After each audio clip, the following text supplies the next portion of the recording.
For us, we need to understand what makes sense for the players. We need to be player-centric all the time.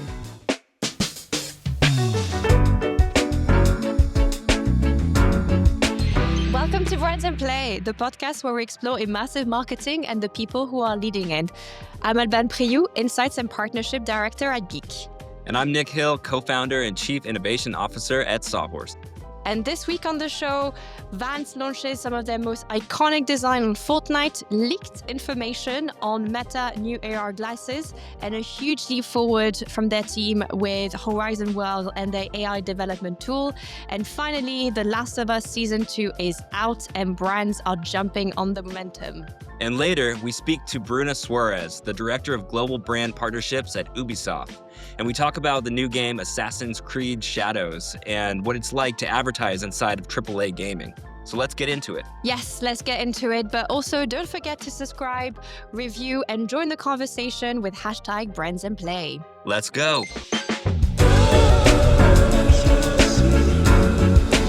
Nick, how are you? Oof, my God. How's your week been? Oh man, crazy week. Always a crazy week. So much happening, but it's good, uptown problems. How about you? Good. I've got a really excited, prepping again. I'm going to New York next week, so a lot of prep. I also finished the Black Mirror season. Must have spent just the whole day last weekend just watching everything. And the episode with the game was actually quite interesting.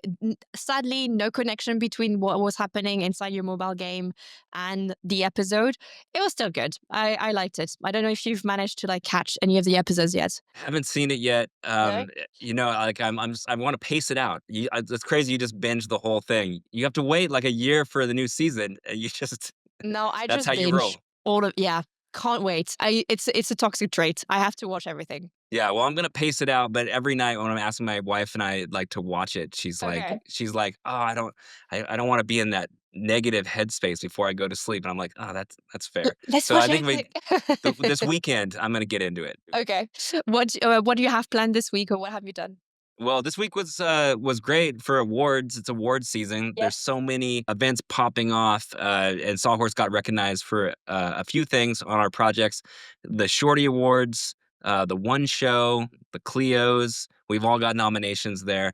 And this other award ceremony called Muse. We won gold for 𝗕𝗿𝗆_𝘀𝘀 on Roblox. So That's so cool. it's pretty cool. Guys, So, congrats. shout out to everyone who worked on those projects. And, it's just the voting is open. So we got all those nominations out there. And now we're just waiting to see if we can take home some gold this season. We'll see. So cool. Honestly, congrats, guys. You're always smashing it on those awards seasons as well. Thank you. Yeah, well, a lot of hard work goes into it. A lot of amazing people doing amazing stuff with amazing clients. It's the right combination of good stuff. And other than that, it's just been a busy week. My kids are home from spring break, so it's chaos here nonstop. So I'm just kind of trying to white knuckle it and get it to Friday. Just survive till then. Yeah. Brace for impact. Exactly. Well, let's jump to the news. Let's go to the news. Okay, first up and first news that I wanted to discuss is a big shout out to our client Vans that has recently released their most iconic design on Fortnite. Big shout out to their team. They're a geek customer and really excited to see some of their most iconic design going onto the platform. So they've released the old school, the slip-ons, the skate high, and the authentic, I think. But yeah, I'm really excited to see a lot more brands. We've seen Nike going on there as well. We're seeing a lot of brands essentially leveraging this new, avatar customization to be able to allow Fortnite users to customize even more their avatar. What do you think of this new Kicks model for Fortnite? I love it. I think that in general, players want to really customize their avatars as much as possible. And although Fortnite has a ton of skins that you can buy, there's not a lot of customization options beyond just these full body skins. You can add a couple pieces, but if you compare it to something like a Roblox where it's like the type of avatar customization system is insane. You can like change your face, your hats, your how many layers of clothing you have, and really make kind of express yourself creatively. And I think that's really important to users. So I think this is a step in the right direction for Fortnite to kind of add that layer of customization. So I think that's cool. And also, I think that Vans is a pretty innovative company that has been able to stay cool with younger generations effectively for so many generations. I think they were advertising in video games back in the day, like early Tony Hawk. They were one of the first brands to advertise and also release their first world on Roblox. They were like really earlier on to the game. And I think this is like just another, it just shows that again, like when we think about virtual world or a gaming strategy, there's not just one platform. And it's really interesting to see how they're like starting to integrate several platforms at the same time. So not too sure about the first one, but I'll trust you on that one. I played a lot of Tony Hawk back in the day. I'm not gonna lie, and I have a mental vision of having Vans on my character when I did it. So Yeah. I think I'm Yeah, right. you're right. They've always been like at the right space at the right time, and like throughout generation, always been like this really cool brand. And I think they're just doing it really right by going into those virtual environments to like secure the next generation of fans. Yeah, 100%. So big ups to Yeah. Vans. Nice job. So my story is a leaked story. I can't verify it. It's just rumors that I saw floating around this week on LinkedIn. But it's all about Meta's new AR glasses. Apparently, some information was leaked. They're throwing around the name Hypernova, which seems a little over the top, in my opinion. I don't know. How do you feel about that name? You know what? I'm watching the on Netflix at the moment the WeWork series. I don't know Oh, if so you've good. watched it, Oh, and yeah. she calls him that, and I don't know if that's the reference, but it's just funny how like all of those things converged. But I'm not too sure about the name, honestly. Not too sure about that. I wouldn't want to be associated, but that's just me. So what we saw this week come out is they were talking about how these wearables are glasses. They will have augmented reality built Mm, into them, which is, there are some of these available, but it's really not like mainstream adopted. It's sort of mhm. like more in the testing side. But yeah, they're talking about having message capabilities. So like messages will pop up, maps for navigation, and leveraging Meta's AI response. So That's amazing. yeah, I mean, this is something I've been waiting for a long time, and it's not currently available in these Meta Ray Bans. Yeah, I mean they've teased a little bit like some of like their prototype that were more for like more development and not like for consumers. But yeah, I'm really excited. If this is true, I think we probably like a step closer and maybe faster than I thought to have like normal consumers to have those type of AR glasses. So yeah, a bit like really important, I think, for brands to start thinking about like how they are going to start engaging with their consumers through those like I guess more spatial computing. Yeah, 100%. And it was really talking about how Meta is trying to push this concept of spatial computing. And there Yeah. was a lot of arguments online saying like, is this going to replace the phone, the smartphone, and all you're going to have is the glasses? And like, I think everyone just needs to sit down, calm down. Like, I think you're still going to have your cell phone. You're still going to Yeah. have your glasses. It's just an extension of the phone. And it's a new Exactly. way to interact with stuff like in a spatial computing Yeah. capacity. So yeah, that's the way I see it. I agree. I think we still have a TV. It's. I think those changes happen progressively. Like you're not going to erase one device just because another one arrives, and it's always going to be like a slower transition. The cost of these glasses is like around $1,000. That's the price point that they're trying to come out with. I mean, That's when a you see the lot. price, I like when you just look at the price of an iPhone, like that's kind of what you're expecting. Let's see. I guess let's see what the capabilities of those glasses are. But I know it's really expensive, but I feel like now we're so used to like sadly tech is really expensive and probably with like tariffs are going to become even more expensive. Yeah, an But iPhone's now going to be like 2 grand. something I mean, crazy. you're gonna have to come to Paris or like London to be able to shop for them. But it's I feel like it's now not that it's the norm, but I think like people are a little bit more like used to have to spend that much if they want to have the new tech. What could be interesting if it's like if telcos starts to have like models of maybe maybe you need to have like 5G and that could be included into like your O2 or like your T-Mobile packages or something like that. I think that's when it becomes a bit more accessible. Yeah, yeah. I Let's mean, see. time will tell, but Yeah. it's at the doorstep right now. My next news is also related to Meta, and this is an official announcement, so not leaked. But they have released this week a huge leap in the AI development tool that for Horizon. So we've talked about it a couple of weeks ago about how they've launched a 50 million creator fund to essentially support creators that are building on Horizon, really pushing also the mobile stream. And what they've released here is by far one of the best AI tool that I've seen to be able to like help people develop at scale and much more rapidly virtual environments. And I think, the thing that really made Instagram like huge at the time was the fact that it was so easy for anyone to like edit a video. You didn't need to have like Photoshop and everything was embedded into it. And I think that's the problem that we've had with some of those UGC platform where there was still a bit of a higher barrier to entry if you wanted to create worlds, while this is making me feel like I could do it. And this is where I'm really excited to see like as the lower like the barrier to entry to create worlds are becoming lower. This is now becoming, we're now a stage where anyone could create a world, and this is when you explode in terms of the number of content, and it becomes like a truly democratized virtual UGC platform. But I'm quite interested to hear your thoughts. I don't know if you saw that announcement, but it's roughly like 6 hours, and you can have like the video that they had showed a 6 hours development time frame, and it's quite impressive what you can do within that time.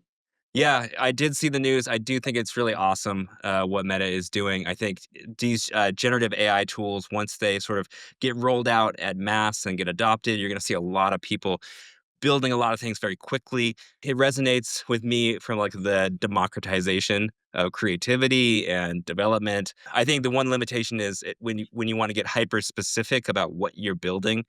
Like an artist, you're really trying to tell your story and like have it be what's in your head. I think that's where Gen AI hits a wall like pretty I quickly. agree. You really can't dial it into the specifics you want. But I do think it just opens up the conversation to Yeah. everyone's that is like, I'm not an artist. I would love to make a little world. This is what I kind of have in my head. And all of a sudden it's there. And now you're interacting with people. I think that's a really good thing. What do you have next?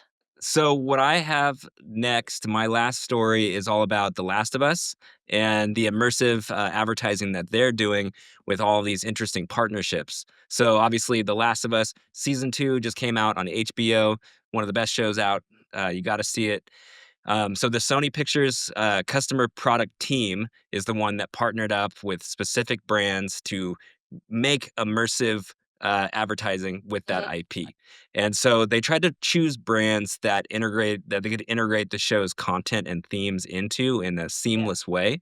And the reason why they did it is because they really want to connect deeper with fans and bring the lore like into the real world, which I love when I see this stuff. So one of the partnerships was with 𝗕𝗿𝗆. They are a coffee product, plant-based proteins brand, and they released a limited coffee flavor that was infused with these cordyceps mushrooms, and they look like the mushrooms that are like the main mushroom in the series that turns everybody into these sort of zombie characters. So they look very similar. So the concept here is like this is a custom branded coffee that is like supposed to be like those sort of those evil mushroom spores, and visually it looks like fully in line. Did you see those? I did, yeah. I think it was just so smart that they had like this connection with the mushrooms in the seasons. All of them I think has that theme across, but yeah, I really loved it. I thought it was really cool. And they did something similar with Alice Mushrooms, which was like Yeah. a chocolate brand. And then they went on the clothing side. They partnered with Timberland and did like the boots that the main character, Pedro Pascal's character, wears in the show. So you can get his boots and wear them in the real world. Wrangler was another partnership. So they have like a denim line that is inspired by what the characters are wearing in the show. And then this one was really cool. They partnered with Taylor Guitars, and they made a custom guitar from what the character plays in the game. And now I guess that guitar Nice. is coming into the series of season 2 here. So it's like you can buy that. And personally, I love this stuff, like as a fan of, geek culture and like gaming and film. It's like when it kind of permeates into pop culture in my everyday life and the things that I do. I really see these things as collector's items and ways of like bridging fandom. And so I get really excited when I see this type of things. What do you think? I loved it. I mean, I've seen the Alice mushrooms. Again, I just love how, like, because obviously it's really like there's a lot of brands at the moment that jumped into the like lion's mane and mushroom vibe. So I thought it was really like just really clever. Like it's a very like win-win situation here. I haven't seen the Timberland or the Wrangler outfit, so I'm excited. Less, I think, as a personal choice, I would be more interested in the denim. But again, I agree with you where I love the game so much and I love the IP so much that it's like making me wanna. I've never shopped at Wrangler before or Timberland, but now it's making me want to like just check it out. What you said is some powers of IP. You're not necessarily initially drawn to the brand, but it's because it's the IP that it at least forces you to just check it out, and it brings an awareness and to a new type of audiences that those brands wouldn't have gotten otherwise. Yeah, no, totally. And like that's great marketing, right? Because like Yeah. what could Wrangler have done to get on your radar other than something like this? Don't know. Right? Exactly. So yeah, it's really, really cool. And Taylor Guitar, really interesting as well. It's a really eclectic number of brands, I think. Yeah, but if you look at it, it's all relevant. They're all in line with Yeah, what that show embodies. Like you agree. can justify each one of those partnerships, which I thought was really cool. Yeah. That's it Speaking for of the which, now, news. Yeah, yes. so let's transition to our next segment, real-time review. What are we reviewing today? So we are obviously, in light of our guests, we are going to go on Assassin's Creed, where we will be starting the first quest and showing you a little bit of a sneak peek of what the game is all about, and then we'll have Bruna tell us more about the launch of the game and also how they've partnered with brands for this exciting moment. Okay, let's get into it. Let's go. Let's go. Oda Nobunaga, that we're speaking to at the moment, is a central figure in Japanese history. He was instrumental in the unification of Japan. He's known for his innovative use of firearm and for breaking traditional samurai warfare methods.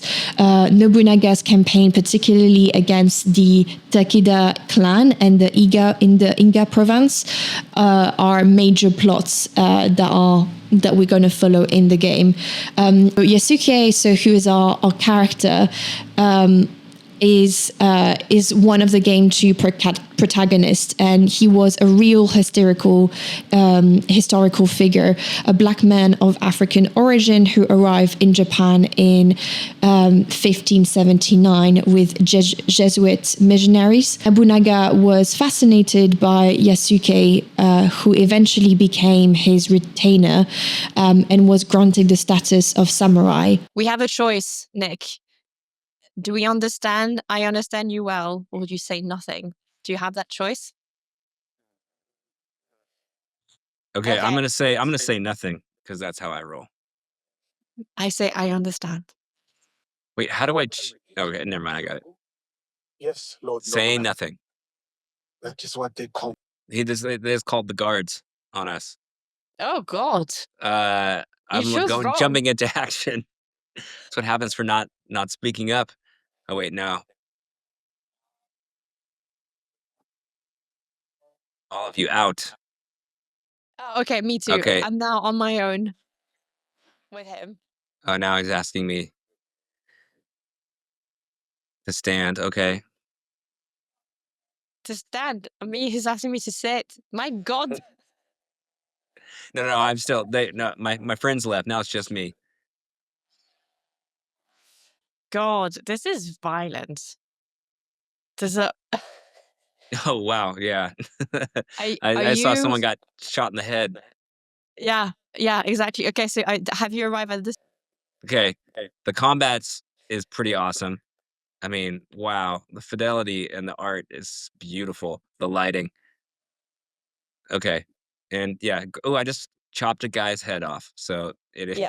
it's graphic. Achievement, I I'm an adept samurai. Respect. wait, we need to join. That's the mission. Is that we need to join Oda Nobunaga. So heading in that direction to be able to continue the. Peace. Oh, brutal. Okay, I am Okay, joining him now. Have you joined him? Shinobi. I'm joining Shinobi. Or Oh, no, are I'm we not fighting joining the him. same I'm people? fighting. Ooh. Okay, where's my waypoint? Hey, I can't argue with that.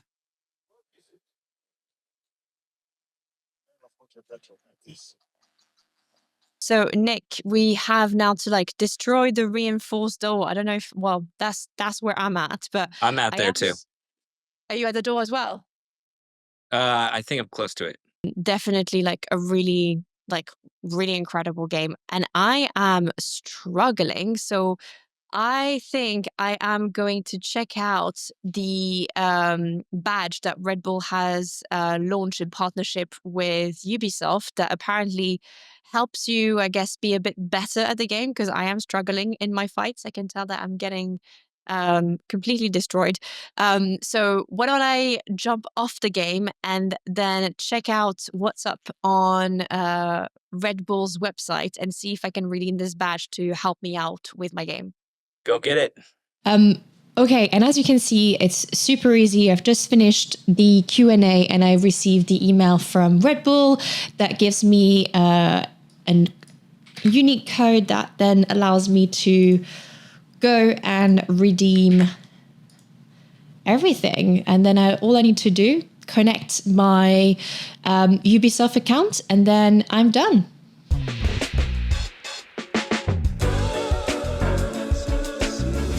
Okay, guys, we are back. So today I'm really happy that we are joined by Bruna Soares, who's the Director of Global Brand Partnership at Ubisoft. Bruna has been with Ubisoft for 12 years and has been working on some of the most iconic gaming franchise. Today, we're so excited to have her on the show to talk about the latest Assassin's Creed launch. Welcome to the show, Bruna. How are you? I'm doing great, and thank you so much for the warm welcome, Albane and Nick. I'm super happy to be here, and I feel super lucky because you are both professionals that I truly admire. So thanks for inviting me. Well, thank you Likewise. thank you so Welcome. much. I think to kick things off, obviously you have such an incredible career path in Ubisoft. So I love for you to tell our listeners a little bit more about yourself, your last 12 years at Ubisoft, what you're doing in your current role, and maybe looking back at some personal highlights. Yeah, of course. Yeah, when you were mentioning 12 years, now I'm realizing it's a long time. I don't feel it's a long time because I think in the game industry, as we are in constant changing, you are never bored. So this is why it's a market that I really love it.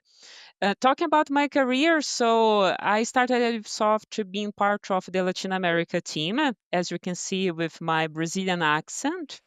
And here I was in charge for, and it's interesting because I was in charge for trade marketing and events in Nick and Albane. And Oh, it's interesting because trade marketing nowadays in gaming has changing so much because 12 years ago, 80% of the sales in Brazil was about physical copies. And now it's about digital. So it was a totally different marketing. After some years, my career was evolving, and then was in charge for partnerships in Latin America. And since 2021, I'm charged for global brand partnerships at Ubisoft. and I'm super happy to be part of this team. But you also asked me about the highlights in my career. And it's always hard to answer this type of question, but I can mention one in Latin America, specifically about Coca-Cola, and the first Just Dance reality show in the world.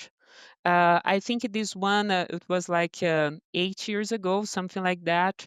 It was pretty special because it was very important to Coca-Cola locally in terms of gaming. It was the beginning of the Coca-Cola strategy in gaming, and I was super happy to make this project with them. And another one was with 𝗕𝗍 Cosmetics, and with 𝗕𝗍 was also events with Just Dance, and they sponsored some competitions.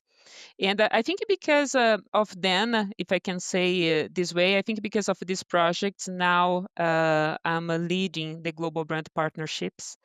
And I would say that currently my highlight, it's more about my team, because I think having a focus about brand partnerships, it's something new in the gaming industry, and it's great to have the team here being responsible for some amazing partnerships with Prada, with Red Bull.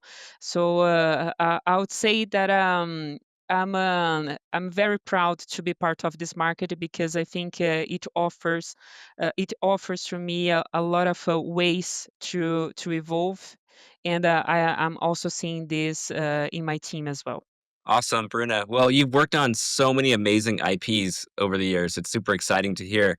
And most recently, Assassin's Creed. I'm curious, like in your opinion, like why do you think Assassin's Creed is such like a cultural phenomenon? You know, it's been in pop culture and it's been an amazing game for a long time. Why do you think that is? And then also, can you share some success, some early reports of like how the game is performing right now? Yeah, of course. That's a very interesting question, Nick. First, I think, and this is about Assassin's Creed. Assassin's Creed has a hitchy story, right? So when we released the game in 2007, the focus, and this is still the focus of the game, it's about being part of historic moments. And we have been in French Revolution, we have been the Italian Renaissance, American Revolution, the Gold Age of Piracy, and besides of that, we also have amazing characters. So, who is a Assassin's Creed fan, as part of your listeners, or maybe you, Nick and Albane, 𝗕𝗿𝘆 and 𝗕𝗿𝗆, every time you think about Assassin's Creed, ring a bell because they are beloved by the fans. So, I think the Assassin's Creed, it's a phenomenal entertainment phenomenal because it's a combination of immersion in video games, but also put the players as part of the history. And it's beyond video games. It's not just something that you can play on your PS5 or on your PC, but there are so many people, they have a contact with Assassin's Creed because the books, the comics. We also had a movie with Michael Fassbender years ago. We already announced an animated series with Netflix.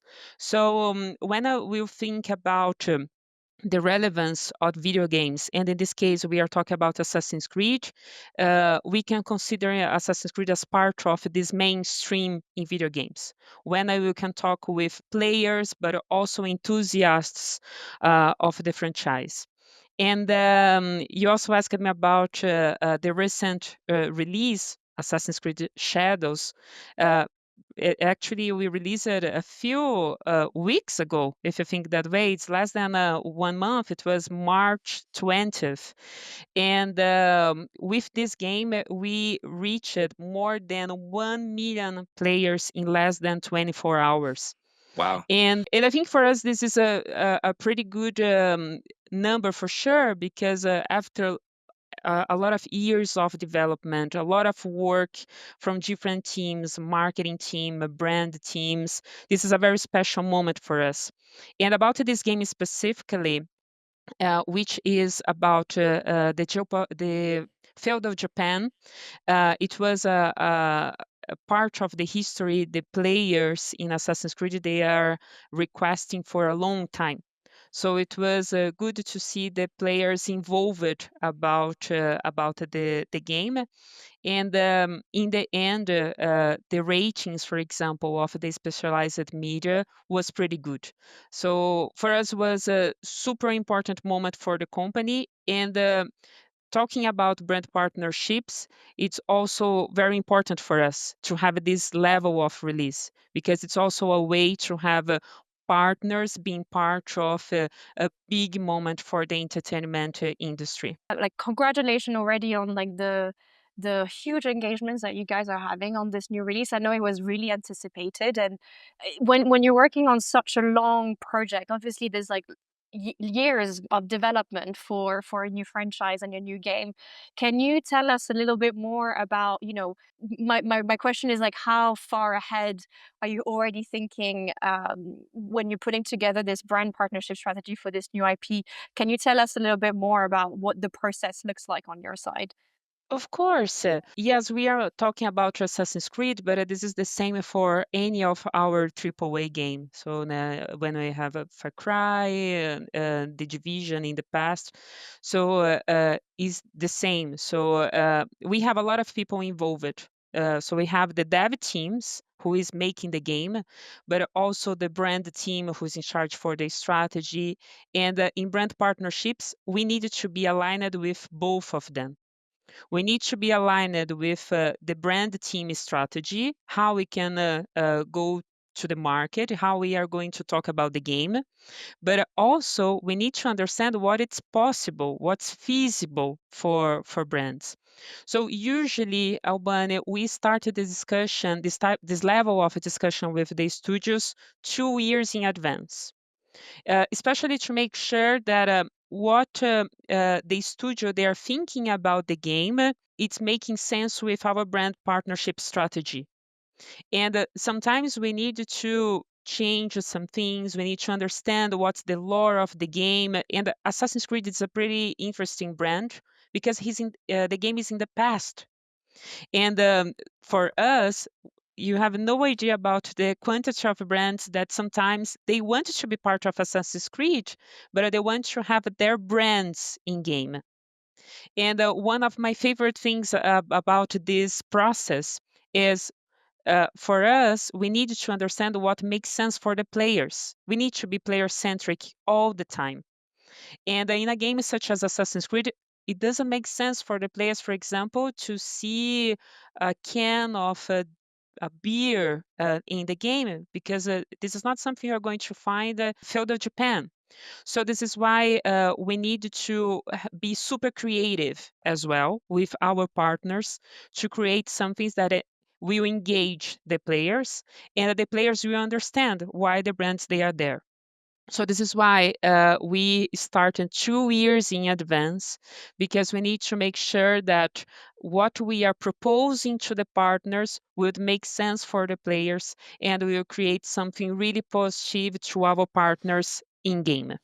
That's amazing. And I imagine very challenging because you have to show up authentically as far as the story is concerned. You have to find brands that will, be able to show up in those time periods and um, be authentic so that the audience doesn't get, a knee jerk reaction to be like, why is Red Bull? Why am I looking at a Red Bull logo? Like, how did you select those specific partners and how did you thread that needle to make it so authentically woven in? To be honest, Nick, there is no recipe. I think each game we need to assess with a lot of details which brands has synergy to be integrated in game. And sometimes we need to be flexible to create a little bit could be the partnership, not think about integration in game, but why not have something external to have a promotion, for example, something that it's it's not going to affect the game, and then it's not going to have any backlash with the players, but at the same time, it's still positive for everyone. So I think the key word here is find synergies.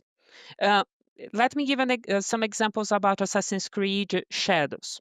So for this game, for example, we started 2 years in advance, a lot of discussions with the studio, a lot of discussions with the brand team. And for this game, we have some really great partnerships. I can mention here Red Bull, one of the brands that you mentioned. Red Bull, first, it's a partner.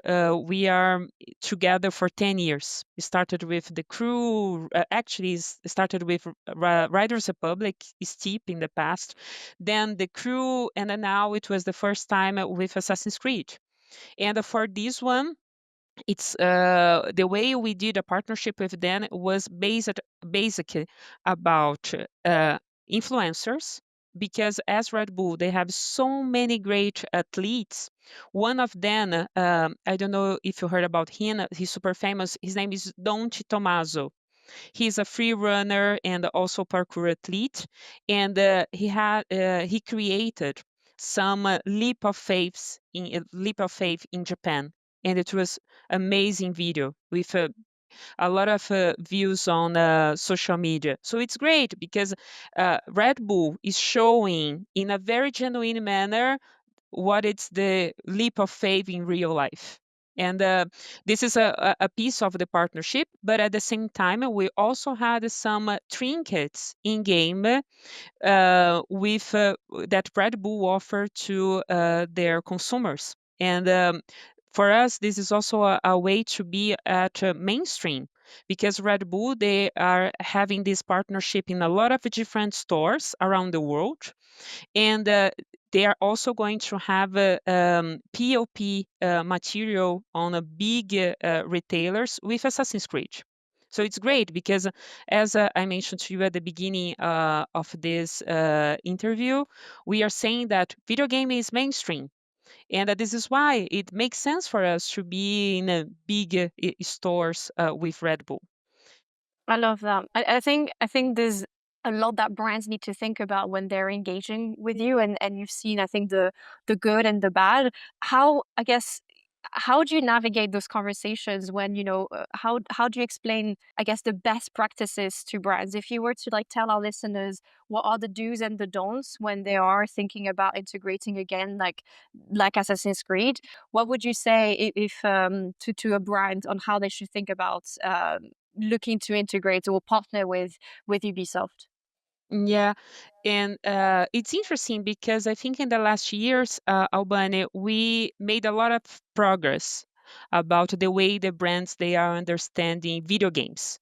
Mhm. More and more, they are understanding video games as a powerful media, because it is, right? And it's common to have this type of discussion with brands. And I think we're still in a moment that there is a lot of education about how your brand can be integrated in different games. I would say that in terms of do's, the most important is to have a clear objective. I think, of course, we can start a discussion with just an idea, curious about the possibilities.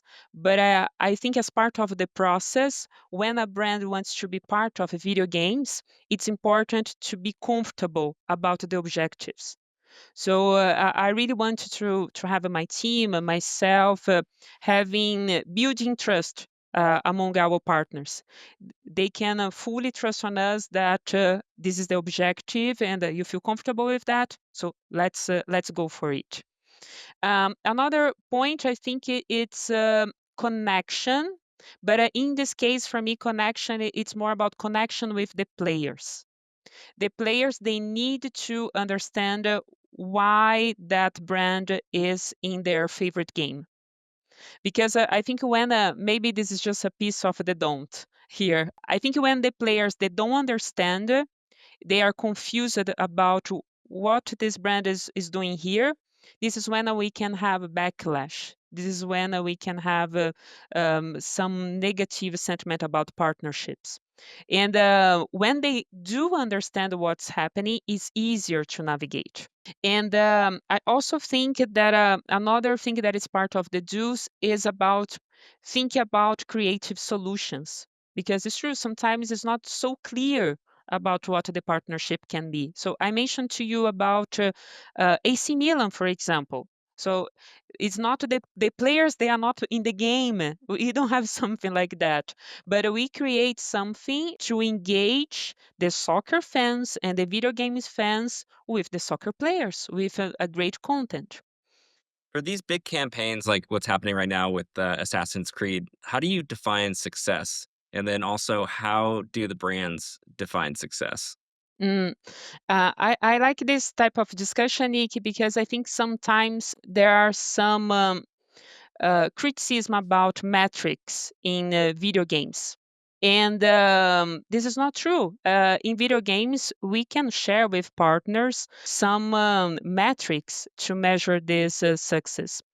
Um, and you know what? It's interesting. Sometimes it's not about sales. I think sales is more about the publisher.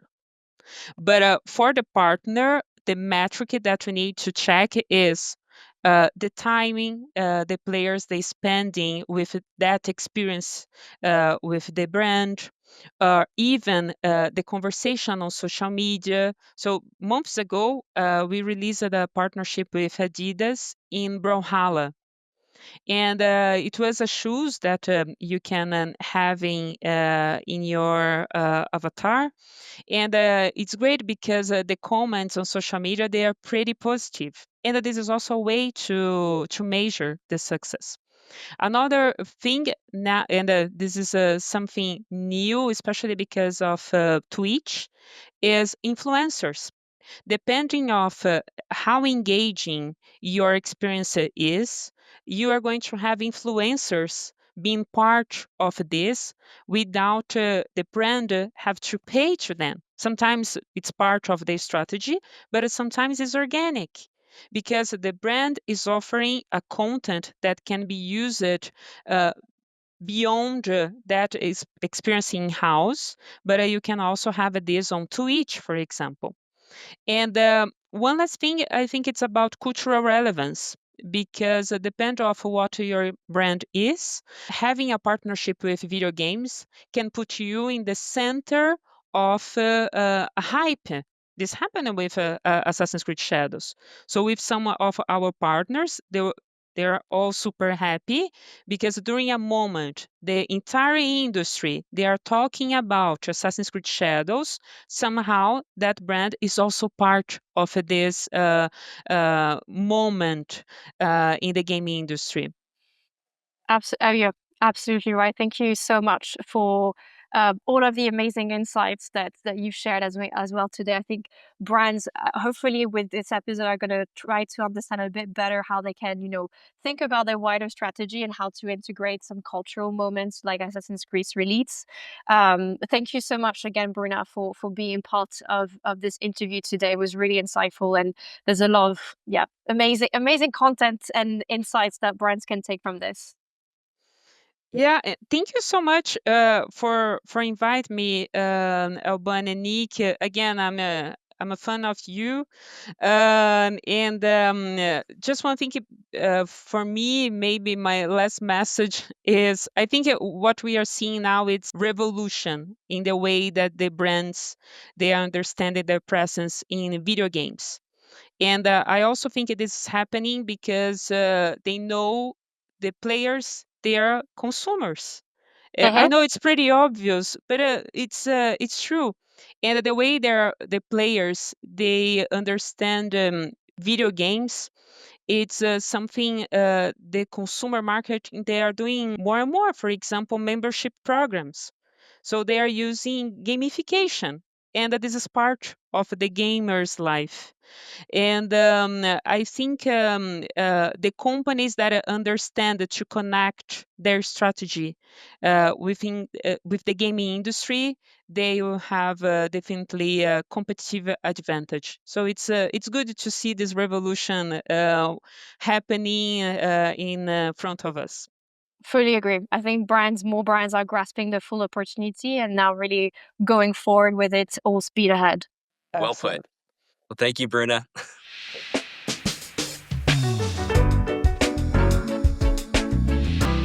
And we're back to the rest of the episode. That interview with Bruna was awesome. Yeah. I took a lot from it.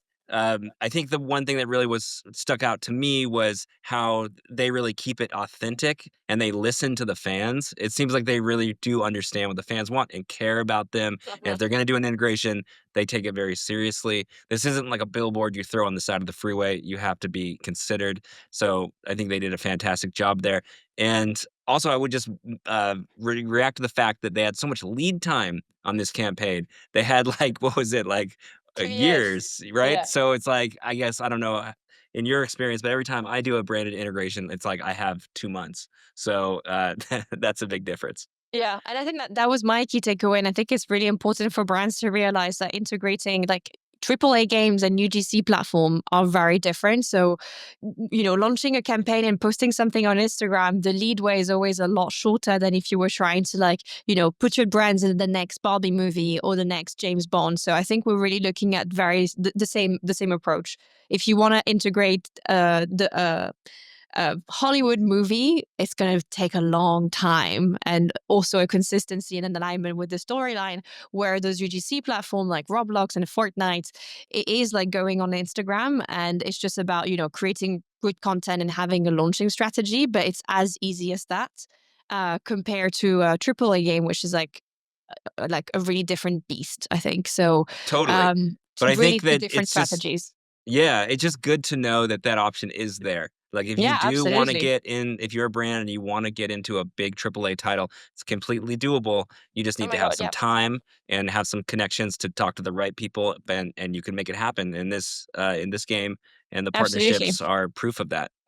Yeah, absolutely. I mean, there's an opportunity to be tied up to huge momentum. Like if you think about Assassin's Creed, but also like all of those like new releases of games like GTA 6, those are like really big moments in our like a gaming calendar right now. Those are huge releases. So there is a big opportunity to be part of that momentum and that moment.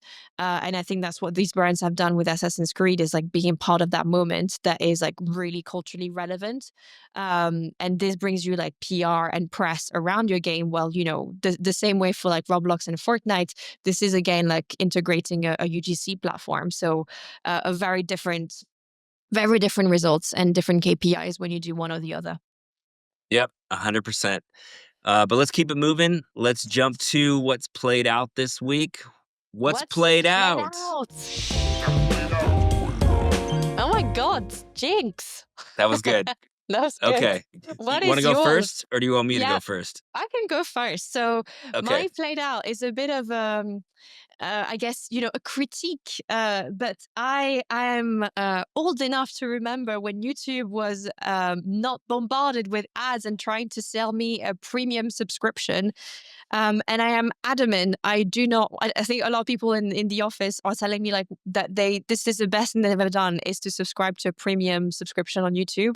I refuse to pay for it, because I remember when YouTube was free and that ads were done just by integrating content. Now it's impossible to watch a video from end to end without having like 5 different ads it's awful. It's honestly, it's awful. So it is like driving me away from YouTube sometimes, just because of the amount of ads that are intercut. It's not even with the creator, it's just intercut and disrupting my content. And yeah, I guess food for thoughts, I think, around how you are distributing those ads on those platforms is just frustrating me a lot. Yeah, no, I hear you. I am a paid subscriber of YouTube just because I don't want to see the ads. And in general, like I don't watch a lot of commercials, because I get all my video content via streaming. So I'm not seeing commercials. It's only like when I watch live TV and I'll be watching with my kids, and my kids will be like, a commercial will come on and they're like, "Dad, like, what is that?" And like, why would I watch this thing? Like, why am I watching a woman like doing laundry? And it's like this, No that's an way. advertisement, right? For them, they're not used to it, so What it's is weird. that? It's like, Dad, why are we watching this? I thought we were watching Did the you the change basketball channel? game. That's so No, funny. but and also I think that this is where the direction of where marketing is going. If it's integrated and it's organic, then it's non-intrusive. Yeah. And you're talking about ads being intrusive, so Right. much so that either it's going to cost you money so you don't have to watch them. It's almost, think about the psychology there. It's like the ad is a bad thing that you don't want. I think Yes. that's the wrong way of thinking. I think we're moving in a direction where it's like, how can you get advertising into places in more organic ways that don't bother Right. people? Or I get something in return. But right now, like the models that I'm seeing on like those traditional social media, it's like always a disruptive moment, and it's like a gateway to the content that I want to like, see. So it's just a bit annoying. Yeah. And especially when it's that amount of volume. It's before it used to be at the beginning, at least it was like a pre-roll. Now it's like it's a bit following the TV format of the US. It's like every 5 minutes you barely like, you consume as much ads as you consume content, which is starting to be a bit frustrating. But I still refuse. I do not want a premium YouTube subscription because it should be free. It was free. So I don't want to have to like subscribe to it, but maybe Well, I'll you're change my putting your mind. foot down, and I I'm putting my respect foot it. down. I I'm putting my respect it. foot down. What's your played out? For me this week, I don't know if it's played out, but it's just something that worth talking about. Is that I think we talked about it on a couple episodes prior, but the fact that like how Hollywood is so um, nervous about creating new IP, and Mm-hmm. it's such a safe bet to do these reboots. And the studios have so much at stake, and there's so much money on the line, and the industry is so challenging right now that it's creating a system that doesn't incentivize new ideas. Yeah. And I can also place blame on the audience, right? It's like you're choosing not to go see this movie because you don't know the IP. Versus like if it's a reboot of something, you're like, oh, that's why I'm going to go to the movie.